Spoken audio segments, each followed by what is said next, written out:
I love teaching blocks because it gives our scholars an opportunity to be critical thinkers in a different way than they are in the classroom. When they're in the blocks room, they get a chance to build, and that's a chance for them to play and really let their imagination run wild. But at the same time, they're critically thinking about what they're doing, and it gives us a chance for them to run into problems and figure out ways to fix those problems in a way that's not as structured as the classroom.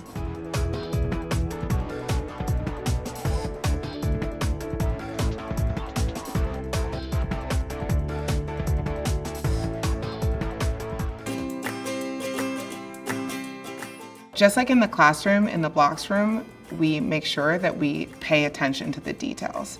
And by paying attention to the organization of the room, the way that we set up the blocks, the way that we set up the floor, by paying attention to all of those things, we organize the room so that scholars can build safely, but also they can build around their friends. In the beginning of the year, we set up the blocks room so that it's a mirror image. The reason that we do that is so that scholars have easy access to the blocks. So we have the unit blocks on the outside. We also make sure that that's a block that we have a lot of, because all of the scholars want to use that block, and we want to make sure that they have the opportunity to do so. And we inch in with each different type of block. I put the unit block at the top because the scholars use the unit blocks the most out of any of the other blocks in the blocks room. And so I like it to be at their hand height so that they can easily access them.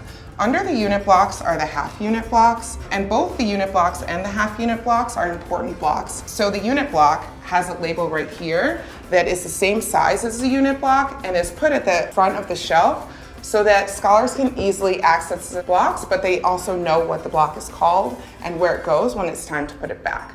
As scholars are building, we want them to notice the proportions between the unit block and the half unit block. As you can see, 2 half unit blocks fit right into 1 unit block.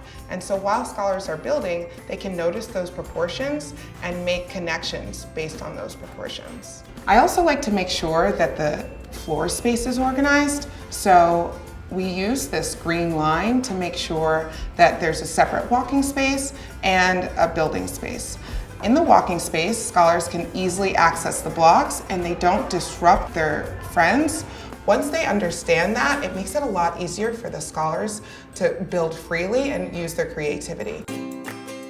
Especially in the beginning of the year, scholars have a really hard time figuring out exactly what they want to build. So in order to support their growth, we make sure that we have inspirational pictures and scholars can look up at the walls and really think about what they want to build.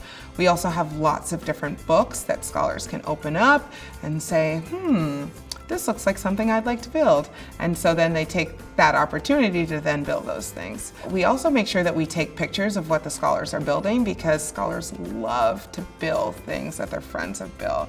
So it makes it really easy when they can look up at the wall and they see that maybe Sanaya built a car and now they want to try to build a car too. So they're making connections with their friends and they're also working together. In the blocks room, we have accessories, and these accessories are used to add detail and decoration to scholars' structures. So one example is a shell. Scholars can use shells to add to their structures that they've already built. They can also use counting bears, and these counting bears can be used as dramatic play, or scholars can pretend that they're people, and they really enjoy adding to their structures, but we try to make sure that we wait until the middle of the year so that scholars have had time to focus on building. Scholars love the hollow blocks because they can use these blocks to build larger structures. They're sturdy enough that they can stand on them and they can be a part of the structures that they're building and really let their imaginations run wild. The reason that the shells are so well organized is so when it's time to clean up, scholars have the opportunity to clean up in a way that is safe and efficient.